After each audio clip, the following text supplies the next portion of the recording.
"I want to live with you forever," she whispered. So quiet I almost missed it, her palm flat against my chest like she was checking whether my heart was still working. I didn't answer. I didn't trust my own voice yet. I just reached past her shoulder, past 2 years of a door that never opened for anyone, and for the first time since my divorce, I opened the front doors of my house. The jasmine from the porch urns caught the last orange light. The brass hinges groaned like they'd been waiting. Behind us, the chandelier threw gold across the marble steps, and neither of us said another word. My name is Colton Ashford. I am 34 years old, and I built a real estate development company out of a used pickup truck and a stack of unpaid invoices, back when Nashville still felt like a small town instead of a skyline. Nobody handed me any of this.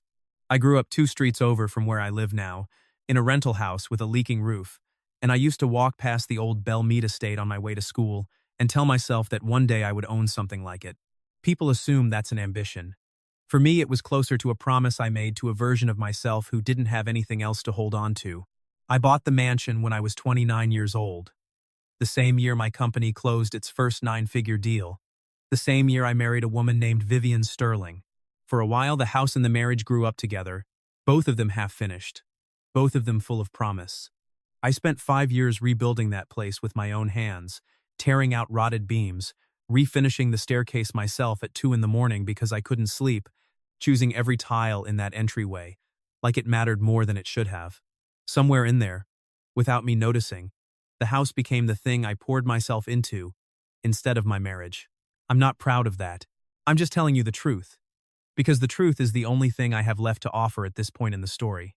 Vivian and I never had children. I used to think that was the tragedy of it. Now I think it was just one fact among many, sitting quietly next to the rest. 3 years ago, she left. There was another man, a business partner named Julian Reyes. And there was a version of events where I was the villain for loving a house more than I loved her. And I've made peace with the idea that maybe there's some truth buried in that too. The divorce finalized 2 years ago. She took her settlement, moved into the city, and I stayed here, alone, in a house so large that my own footsteps sounded like a rumor.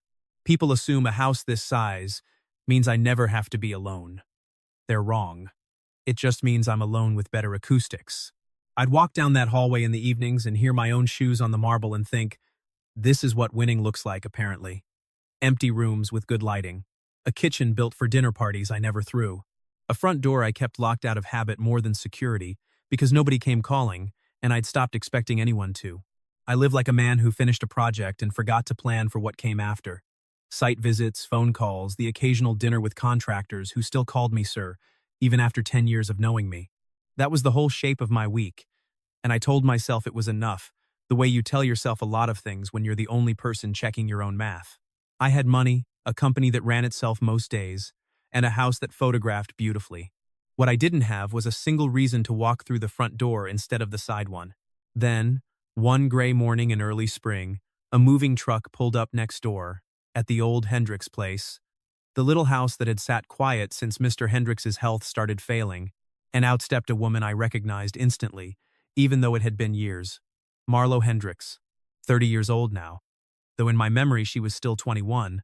Still the girl who used to wave at me over that same wooden fence before I had money, before I had a marriage, before I had anything at all except a used truck, and a habit of walking past a mansion I couldn't yet afford. She told the mail carrier, who told my housekeeper, who told me that she was back to fix up her father's house and put it on the market. A simple story. A practical one. The kind of reason nobody questions. I didn't think much of it at the time. I had no idea that the real reason she'd come home had nothing to do with a house at all.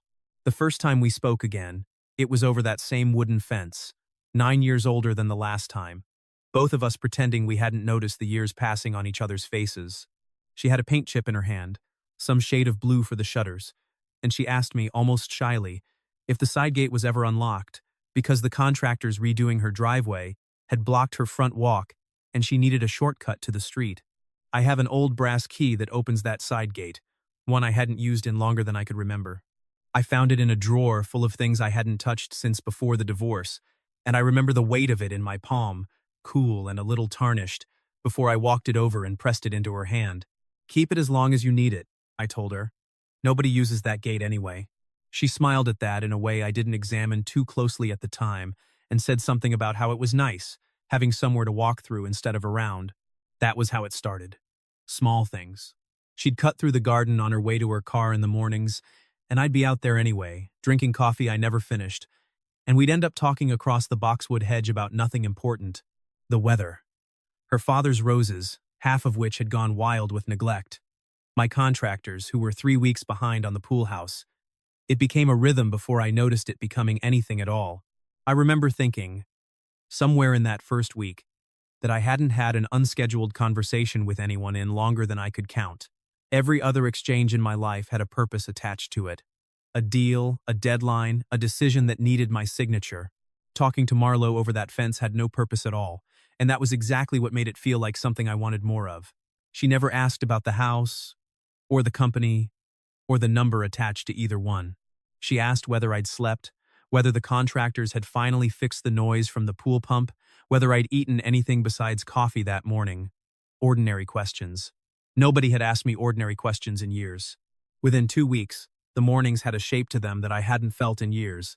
I'd wake up, and, without deciding to, I'd make 2 cups of coffee instead of 1, and carry the second one out to the fence. And half the time she'd already be there, dirt on her knees from her father's garden, hair pulled back, laughing at something before I even said it. I want to be honest about something. I am not, by nature, a man who opens easily. 2 years of an empty house does something to a person. Hardens some door inside you that used to swing free. But there was a stillness in Marlo that didn't ask anything of me, and somehow that made it easier to give her things I hadn't given anyone in a long time. My afternoons, my unfinished thoughts. Eventually, the smaller, more embarrassing pieces of myself, the parts that still felt foolish for building a mansion to prove something to a childhood I couldn't undo. By the 6th week, we were sharing dinners. Nothing formal. She'd bring over vegetables from her father's garden that she didn't know what to do with, and I'd grill something on the patio, and we'd sit out under string lights I'd installed years ago for parties that never happened. And for once they were being used for exactly what they were meant for. Those dinners had a particular quality to them that I didn't have words for at the time. We'd talk until the citronella candles burned low, about nothing that mattered and everything that did, and she had this habit of listening like whatever I said next was the only thing worth hearing in the whole yard. I found myself telling her things I hadn't planned on telling anyone. About the leaking roof I grew up under. About the promise I'd made myself as a boy, walking past this same estate on my way to school, that one day it would belong to me. She never once made that story sound small, the way some people do when they're being polite about somebody else's ambition. She just nodded, like she already understood exactly what that kind of hunger felt like from the inside. I noticed the way she looked at the house sometimes, not with the calculating eyes of every real estate agent or acquaintance who'd ever walked through it, but the way you'd look at something you already half remembered. I noticed, too, the way she'd go quiet whenever I mentioned Vivian, or the divorce, like she was holding something back out of kindness rather than secrecy. I told myself it was just a private nature. I had no reason yet to think otherwise. There were nights I'd and feel something unclench in my chest that had been clenched for 2 solid years. I didn't examine that feeling too closely either. I'd gotten good by then, at not examining things too closely, at letting good moments simply exist without demanding they explain themselves. 10 weeks in, I ran into Dale Pruitt, the realtor who'd handled half the closings in this neighborhood for 20 years, at the hardware store on a Saturday morning. He asked casually how Marlo's sale was coming along, since he'd heard she was listing her father's place. She pulled the listing, he said, like it was nothing, reaching for a box of drywall screws. Week or so back, guess she changed her mind about selling. I stood there in that aisle longer than I should have, screws forgotten in my hand, turning that sentence over. She'd told me she came home to sell the house. She'd told her own father's neighbors the same thing. And yet, quietly, without telling me, she'd already decided to stay. I didn't ask her about it that day. I told myself I'd bring it up eventually in some casual way over dinner and see what she said. But something in me, some old caution built out of a marriage that had taught me to expect explanations that didn't hold up, waited for a reason to be suspicious.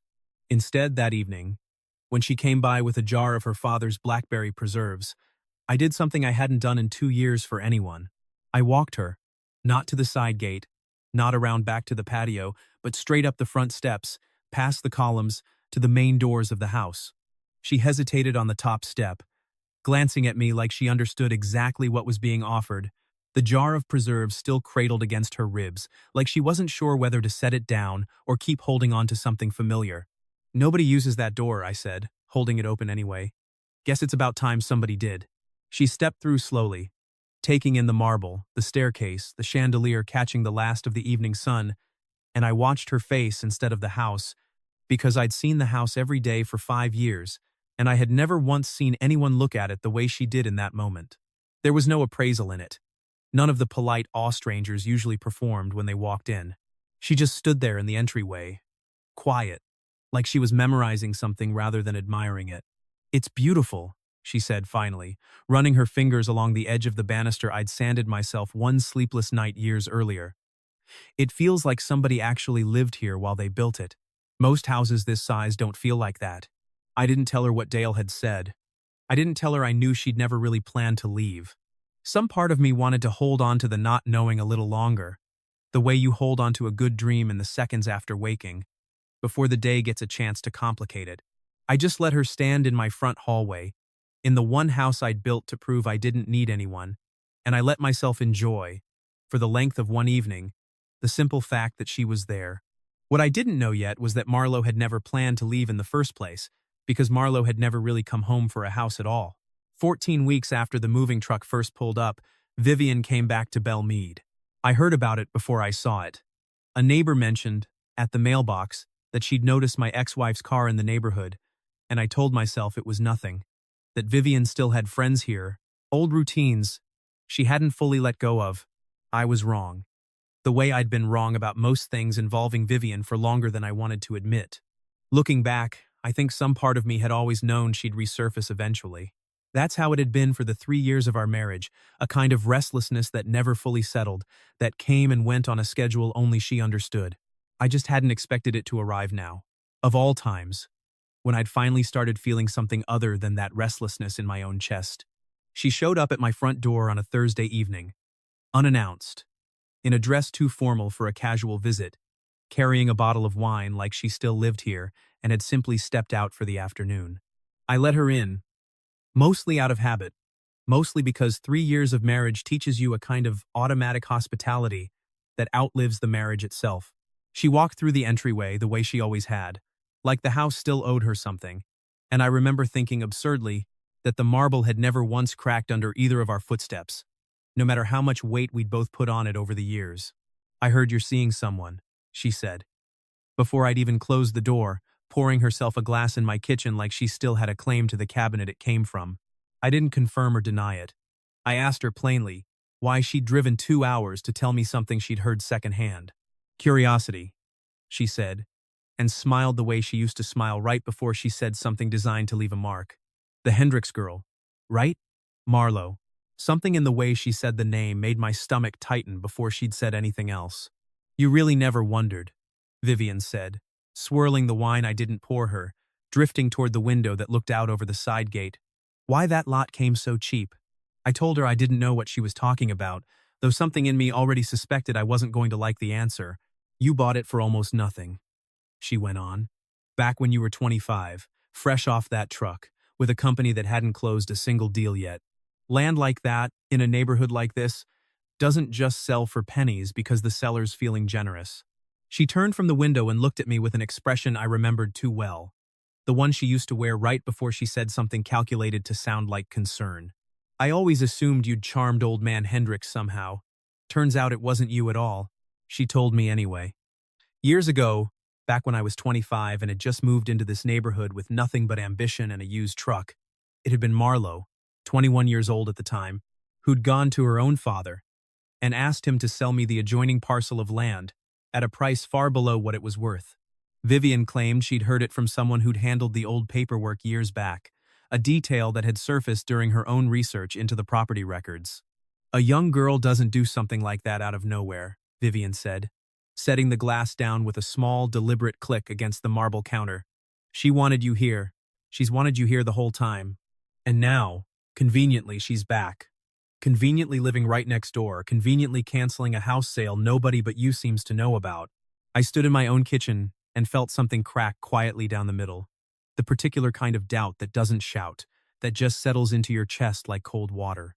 Because Dale's comment about the listing came rushing back to me, and now it didn't sound like an oversight. It sounded, in Vivian's careful framing, like a pattern, like a plan that had started 9 years ago and simply hadn't finished yet. I tried, standing there, to talk myself out of it. I told myself Vivian had never once in 3 years of marriage cared about property records unless it benefited her directly, and that the sudden interest was itself suspicious. But doubt doesn't listen to logic the way you want it to. It finds the weakest board in the floor and settles its whole weight there. And the weakest board, it turned out, was the fact that I genuinely didn't know why that land had been so cheap. I'd never asked. I'd been 25 and grateful and in a hurry, and gratitude leaves a lot of room for somebody else to fill in the story later. I asked her why she was telling me this now, after 2 years of silence, after building an entire new life without me. Because I know what it feels like, she said, to watch someone fall for the version of a story they want to believe. I did it too.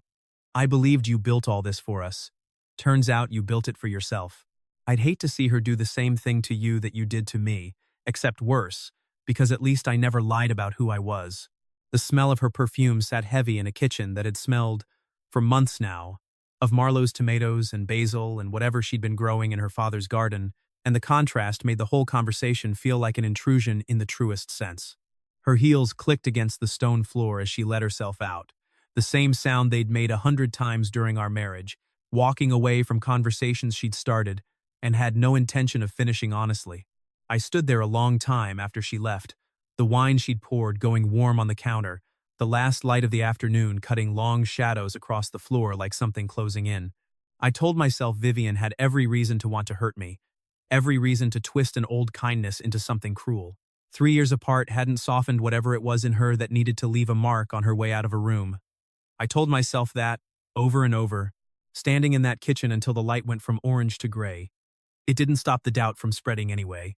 I thought about the key in Marlowe's hand that first week, the way she'd smiled at it like it meant more than a shortcut. I thought about the listing she'd quietly pulled and never mentioned to me, even after weeks of coffee and dinners that had felt, to me, like honesty. I thought about 9 years of a woman waving at me over a fence, patient in a way I'd never once questioned, and for the first time, I let myself wonder if patience like that could curdle into something closer to a plan than a feeling. I picked up my phone twice, meaning to call her, and put it down both times, because I didn't trust what my own voice would sound like if I asked the question wrong. I didn't sleep much that night, lying awake in a bed that suddenly felt too large again, the way it had for 2 years before Marlowe moved in next door. In the morning, before the coffee had even finished brewing, I walked across the wet grass between our two houses, past the gate I'd given her the key to myself, to ask her, finally, for the truth. She opened the door before I even knocked, like she'd been standing there a while, like some part of her had already known this morning was coming. She was still in the same clothes from the evening before, hair pulled back loosely, and there was something in her expression that told me she hadn't slept much either. I didn't ease into it. I told her what Vivian had said, about the land, about her father, about a plan that supposedly started when she was 21 years old, and had simply been waiting 9 years to finish. I watched her face while I said it, braced for the particular kind of denial that comes fast and rehearsed, the kind I'd gotten used to hearing from Vivian for the last few years of our marriage. It didn't come. Instead, she stepped back from the doorway and let out a breath that had clearly been sitting in her chest for longer than this conversation. "It's true," she said. "Not the way she's telling it, but it's true. She told me to come in, and I did, into that small kitchen, with its yellowing wallpaper and her father's chair still sitting empty by the window, and she told me everything, in the plain, unhurried way people talk, when they've decided there's no more use in hiding. She told me that when she was 21, she'd watched me from that same kitchen window, a young man with more ambition than money, eyeing the empty lot beside the old estate like it was a door he couldn't afford to walk through. She told me she'd gone to her father, not out of some grand design, but out of a simple, embarrassing wish that a 21-year-old girl doesn't usually admit out loud, which was that she didn't want me to leave the neighborhood before she ever worked up the nerve to know me properly. Her father, who'd liked me even then, agreed easily. It hadn't taken much convincing. It had taken a daughter asking her father for a small favor, nothing more sinister than that, and a coincidence of low property values that made the whole thing easy to arrange. I never told you because it felt like something a foolish girl did, she said. Not something a grown woman should still be carrying around 9 years later. She wrapped both hands around her coffee mug like it was the only steady thing left in the room, and kept going, "Quieter now. I used to watch you from this exact window. Before the house. Before Vivian. Before any of it. You'd walk past with that same tired, determined look on your face, and I used to think, whatever he's chasing, I hope he catches it.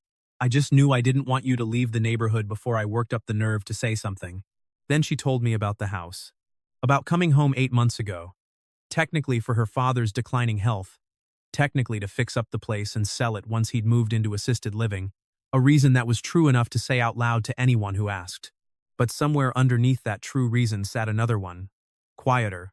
One she said she hadn't fully admitted even to herself until she saw me again over that fence. Until 9 years collapsed into a single moment, and she realized she had never actually stopped hoping. "I canceled the listing 3 weeks ago," she said, "because I couldn't picture leaving. Not the house. You. I didn't tell you because I didn't know how to say it without sounding like exactly what Vivian is accusing me of being."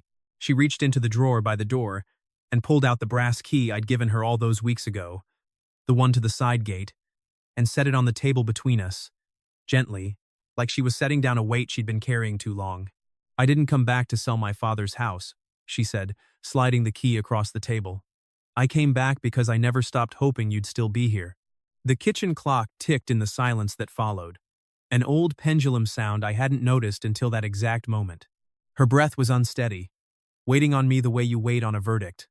And I understood, standing there, that she had just handed me the one thing she had left to offer, which was the plain, unflattering truth. Instead of a story polished enough to survive Vivian's version of it, I thought about how easy it would have been for her to lie. She could have told me the land deal had nothing to do with her, that it was just her father being generous, and I might have believed it, because it asked nothing uncomfortable of either of us. Instead, she'd handed me the version that made her look foolish and exposed, because that version happened to be true, and some part of me understood that a person only does that when the truth still matters more than being safe. I looked at that key for a long moment. I thought about 9 years of a girl waving over a fence with nothing to gain from it. I thought about a woman who'd had every chance to lie to me and chose, instead, to hand me back the one object that could have kept her secret safe. I didn't say anything. I picked the key up off the table, closed her hand around it instead of my own pocket, and held it there. "Keep it," I said. "It was always meant to be yours anyway." She didn't cry, not exactly, though something in her face loosened all at once, like she'd been holding her whole posture together out of fear and could finally let it go. I took her hand, key and all. And for the first time since Vivian had walked into my kitchen the night before, I felt the doubt quiet down into something that finally resembled certainty. We didn't rush anything after that. I want to be honest about that part too, because I think the rushing is usually where things fall apart. We built it back slowly, the way you rebuild a staircase you actually intend to walk on for years, checking each board before you trust your weight to it. There was no dramatic gesture, no single afternoon where everything suddenly resolved itself. Just a steady accumulation of ordinary days, one after another, each one a little more honest than the last. The mornings kept their shape, coffee over the fence, except now there was no pretending in it, no surface reason standing in for the real one. She told me about her work. Landscape design she'd built a small but steady reputation for back in Chicago. Drawings of gardens that didn't exist yet, sketched in the margins of her father's old seed catalogs. She'd show me sketches sometimes, over coffee, pencil lines for beds and borders on properties I'd never see, and I found myself genuinely curious about a kind of work that had nothing to do with square footage or closing dates. I told her things about the divorce I'd never said out loud to anyone, including myself, about the years I'd spent building a house instead of a marriage, and calling it devotion, about how much easier it had always been for me to trust a blueprint than a person. Her father moved into assisted living 2 towns over that same month. Settled and comfortable, visited every Sunday, and Marlo stopped talking about selling the house at all. Instead, she started talking about the garden differently, not as something to tidy up before a sale, but as something to plant for seasons she intended to actually see. By early summer, she'd turned half her father's old detached garage into a small design studio, drafting table by the window, cuttings from client gardens rooting in mason jars along the sill. She kept the house. She built a life around it instead of packing one into boxes. Her first local client was an elderly widow 3 streets over who wanted her late husband's rose beds restored instead of removed. And Marlo spent 2 full weekends on her knees in that woman's yard, refusing payment until the job was finished exactly right. Watching her work like that, unhurried and precise, taught me more about patience than 5 years of renovating my own house ever had. I found myself, for the first time in longer than I could measure, looking forward to ordinary days instead of just enduring them. Tuesday, dinners on my patio, under lights that finally meant something.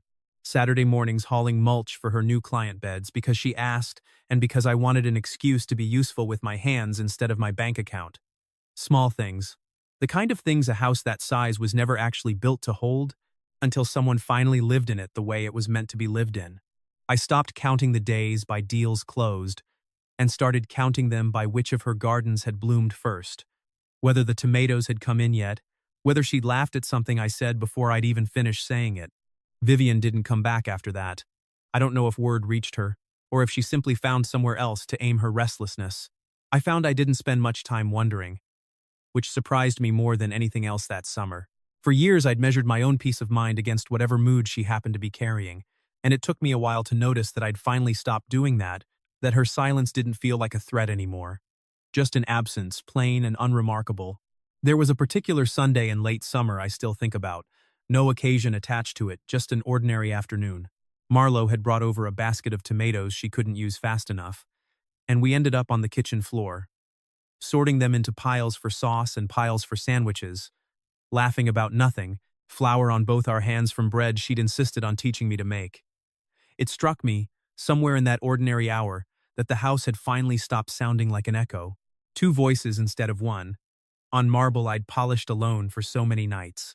I started noticing small things shifting without either of us announcing them. A second toothbrush that showed up in my guest bathroom and simply stayed there. A drawer in my kitchen that quietly filled with her preferred kind of tea. Her father's old gardening gloves, drying on my patio railing after a Saturday spent weeding beds neither of us technically owned together yet. None of it was declared. All of it accumulated, the way trust does when you stop demanding it prove itself every single day. 6 months after that morning in her kitchen, on a cool October afternoon with the first real bite of fall in the air, I had a locksmith on Hillsborough Pike cut a second brass key, a match to the original one I'd found in that forgotten drawer, except this one wasn't for the side gate. I stood in that little shop for longer than the job actually required, turning the idea over the same way I'd once turned over that first key in my palm, understanding that I was about to make something permanent out of what had started as a shortcut. I found her in her garden, kneeling in the dirt, planting bulbs that wouldn't bloom until spring, hands stained with soil up to the wrist, and I knelt down beside her and pressed the new key into her palm without much ceremony, because by then we'd stopped needing ceremony for the things that mattered most. She looked down at it, confused for a second, turning it over between her fingers like she was checking whether it matched the one she already carried. "This one doesn't lead to the side gate," I said. "It leads to the front door, to all of it." She looked at the key, then at me, and I watched her understand exactly what I meant. That the shortcut we'd started with had turned into something with no shortcuts left in it at all. The wind chimes she'd hung on her own porch that spring rang softly somewhere behind us, and the smell of turned earth and the last of the season's basil hung in the cooling air, and the afternoon light fell warm and low across the front steps of the house I'd built, to prove I didn't need anyone. Standing now with the one person who'd finally made it feel like it was worth something. We didn't say much else that day. We didn't need to.